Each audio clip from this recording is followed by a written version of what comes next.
Hey, welcome to Role Play Cafe. It's Dell here. This video is going to be a response to Jason's video about the dimensions of play, which was a response in kind of my video about the Tesseract, which is a 4D cube. Because just recently come into contact with these concepts or these attempts to quantify styles of play or dimensions or depths or layers of play or what have you, still grasping for fully. And I think the community is, trying to put some kind of adequate dimensions.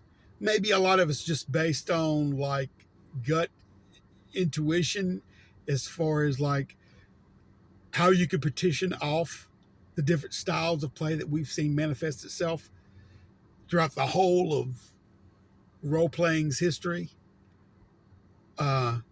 Reception onward, because there has to be branching paths in the way people, generally break off and play these, and different tables do. And there seems to be probably a point in time where getting to a state to where it can be kind of quantified with the major types of play. So I believe that's what it's trying to do.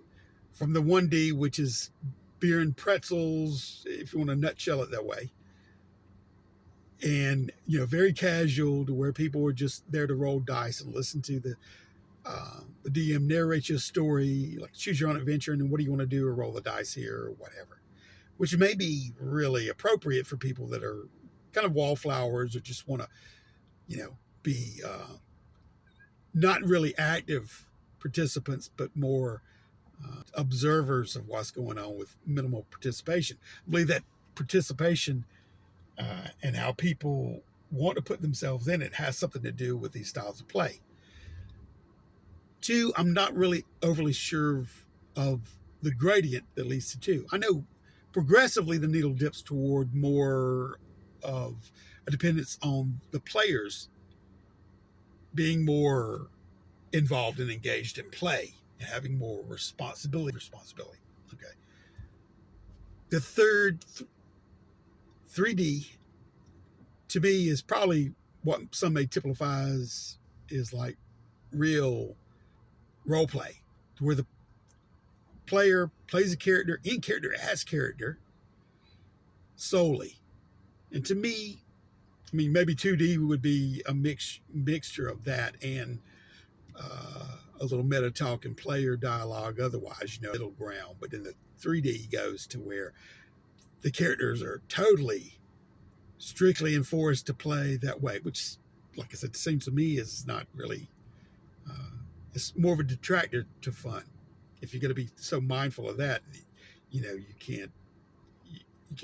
You have to process what you should and shouldn't do, and whether you're walking that line to relax and really delve into your character, to express your character in the first place. It seems to be might be a little bit of of that axe over your head, over your shoulder, and a little bit too of a sweet morsel that elitists and book lawyers might want to utilize to kind of keep you in line as far as anyone at your table doing that. So but that there, and then 4D, what's interesting to me, kind of branches over, and why it was interesting, it branches over into conceptualizations that we have with manifested in the game of Dark Age Man to a certain extent. And Jason, your last segment that you timestamped in your response, that got down to nitty gritty and nuts and bolts of things. That's when I really want to touch on and elaborate on it, because I think it points out a little bit of a difference in perceptions of play, because you could perceive 4D play as that it enables the player to not only play from their stance and their position as the character, but also you have to step out a little bit and narrate outside the character's immediate purview and share that narrative responsibility with the GM, which we do that in Dark Age Man. And we've had those discussions before. Now, if you try to quantify it in a way, or someone may try to quantify it in a way as like, okay, we're going to eliminate discussions of mechanisms, and if you empower the player to say, you can narrate, not competitively, as Anthony, I believe, commented in the post, but cooperatively. That's where I was saying, to me, it seems a little bit more like for the sake of story. So whenever you would transition from 3D to 4D, it seems to me, at least at this time of our understanding of it, it could be very, very easy to miss ultimately the point, like I was saying in the video yesterday, of what we're trying to achieve with really understanding from the character's point of view and experiencing from the character's point of view what they should be experiencing. Instead of transitioning over to a writer's room, we'll do this mutually, narratively so, for the sake of what might be for drama or for the value of the story as a whole. Because then you really would have to step out of character and relegate that to, like, yes, makes perfect sense. Let us kumbaya together and say that this works as a group.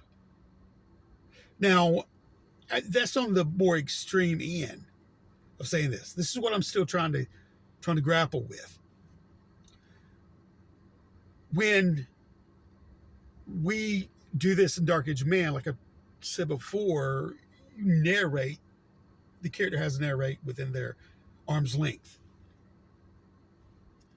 Okay, because there was something stuck. I used to read David Gemmell novels, and he had said before, because I could read any other novel, and at any points in time, not any other, but other novels I'd read, there was points in times whenever the author would get too descriptive about what he was describing.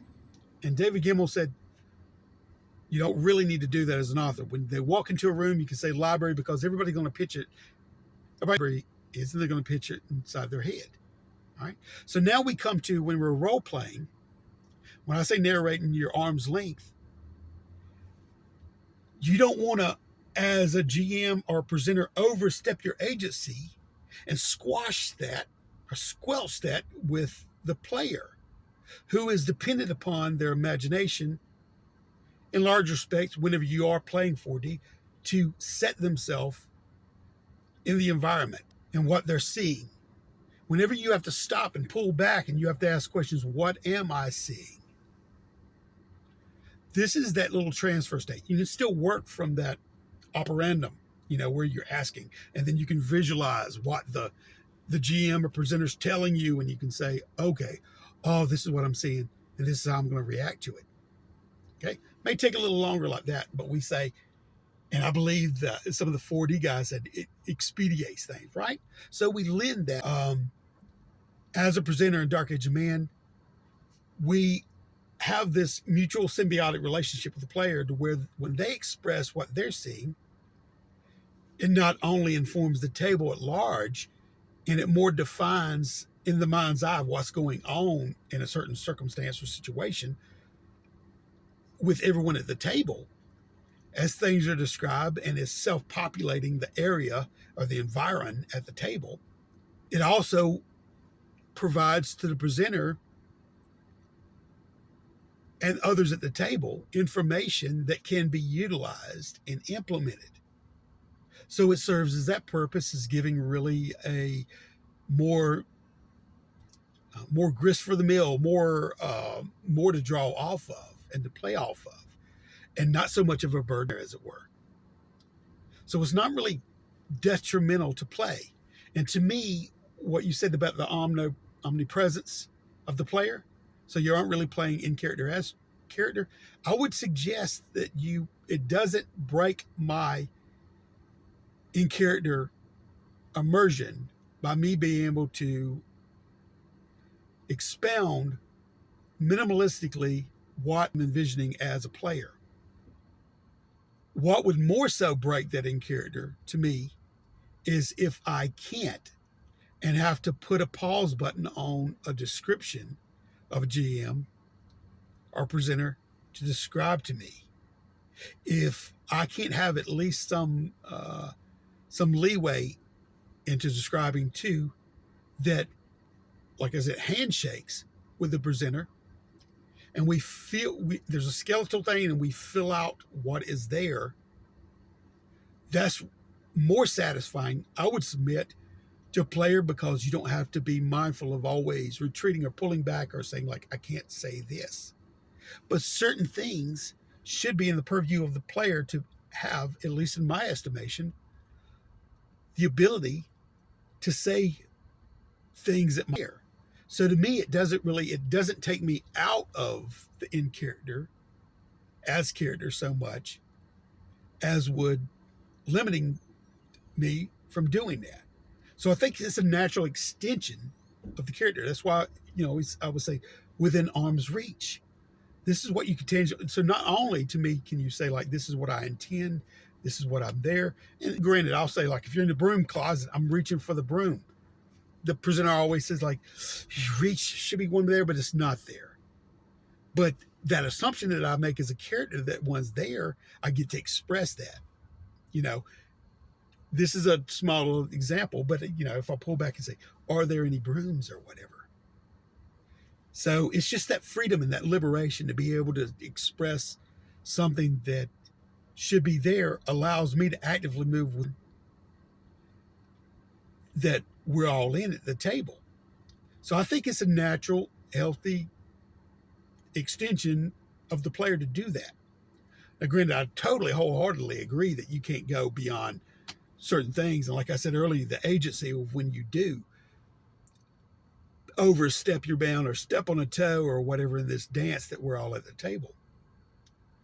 But I wouldn't think overall. Now, respond, just a discussion that just thought that was an interesting point of view. The omnipotent position of the player to really set something in the narrative. And I believe in the 4D thing, or maybe this was a comment by Anthony or whatnot about being able to add events. That certainly, to me, is probably going beyond agency and overstepping the bounds. Granted, we've had situations in Dark Age Man when, I've just been out in an area and I see the old woman pushing the cart, which wouldn't exactly have anything necessarily where it would cross paths or immediacy in my situation. But as a presenter, it lets you grab a hold of that lady and then do that. But inside of a busy thoroughfare in a market, it's plausible. Now, the presenter always has, like, veto. But you get what I'm trying to say here, I believe. So to me, that's interesting about how we conceive of 40 player, how they're trying to quantify it. Aside from all the how it may enable book lawyers or or any of that is all just asinine behavior that's really outside of what we want to approach, because it is, I think, an important question of how it needs to be. Or maybe 4D is just that, and allowing for people to go into a story-like writer's room mode, still playing their characters and hop over, then that would be fine. I'm talking about 11 or 12th dimension or theory of every game. Who knows? Maybe I'm off in string theory. But that, to me, I think is important, because it allows, like I said the other day, that whenever you're playing this way, I'm not really overly aware of, the guardrails of where I don't need to overstep, but I'm allowed to play, as we do in Dark Age of Man, whenever I can narrate with an arm's length, which I believe I'll give that adequate description a little bit earlier, and it allows me to just breathe and be liberated to play with. Anyway, keep at it, y'all. All the best. Bye.